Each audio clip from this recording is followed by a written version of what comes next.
दीर्घ अनेक वर्ष धरी विभिन्न समय शांतिपूर्ण गणतांत्रिक आंदोलन करुचु। ओडिशा रे काम करुवा लक्ष लक्ष असहाय आउटसोर्स कर्मचारी पेट पाचड़ दायर विगत सरकार आमर दुईटी दफारे 25-50% बढ़ई जहाँ अद्यावधि अनेक विभाग को मिलनी से कथा आम बारंबार सरकार को नुआ सरकार को आकुल आवेदन करी आसुचु। नंबर 2 सरकार को आम दाबी करुचु जे आउटसोर्सिंग रे नियुक्ति पाइतबा लोक को दुई भली भाव में विभक्त कराउची। गोटे आउटसोर्स पुणी गोटे डेली वेजेस कौन पाई करा जाइछि आमे जानि नाउ। सरकार भी कहि पाउना कि से बाबद कौन निर्दिष्ट निर्देशावली नथला बेले सरकार मन इच्छा आम लोक मान को दी प्रकार व्यवहार कर सबुठारु मुख्य दाबी आमको स्थायी करा जाऊ। आपण माने अतीत बैकडोर आसवा आडहक एम्प्लॉय मान को स्थायी कले, आपण माने डेली वेजेस काम करुवा लोक को स्थायी कले।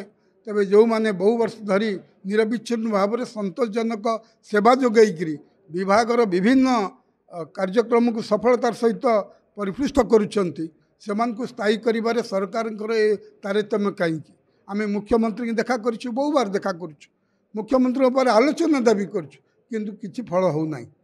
मुख्यमंत्री आमको जो मान विरुद्ध अभियोग जो माने आम काम प्रतिबंधक होती आमको आलोचना करे दौना से मान हाथ कागज बढ़े मुख्यमंत्री नीरव रही जाउछंती जहाँफल आम न्याय पाऊनी। तेणु आसंता काली 12 तारिख दिन समग्र ओडिशार विभिन्न जिले में आमर कर्मकर्ता माने दाबीपत्र देवे मुख्यमंत्री उद्देश्य जिलापाल मार्फत 17 ରୁ 21 आमर कला बैच परिधान हम एवं 24 रे विशाल गण आंदोलन हम। से आंदोलन एक प्रभावी आंदोलन हम जो आंदोलन रे हाबू एफाक नहीं तो सेफाक। आमर 3टी दाबी अच्छी। प्रथम दाबी होची जो माने छटई होती से पुनः नियुक्ति दि जाऊ एवं छटई को बंद करा जाऊ।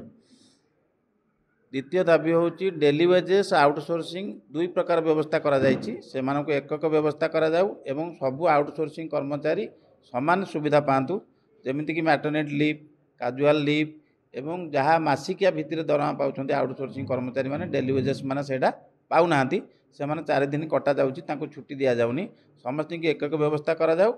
तृतीय मुख्य दाबी है आम समस्त की स्थायी करा जाऊ। स्थायी करिया पई जदि मासे 2 मास 4 मास जो प्रोसेस लागिवो से पर्यंत समस्त की जॉब सिक्यूरिटी दिया जाऊ एवं इक्वाल वर्क फॉर इक्वाल पे फॉर इक्वाल वर्क सेटा करा जाऊ।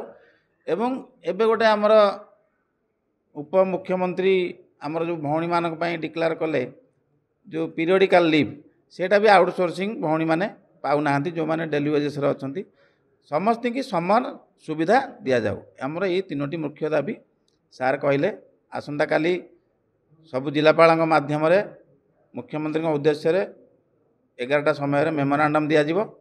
17 ରୁ 21 कला बैच परिधान करी काम करेंगे नीरवतार सहित एवं 24 ରୁ गांधी मार्ग रे अनिर्दिष्ट काल पर्यंत आंदोलन करा जे पर्यंत दाबी पूरण होना।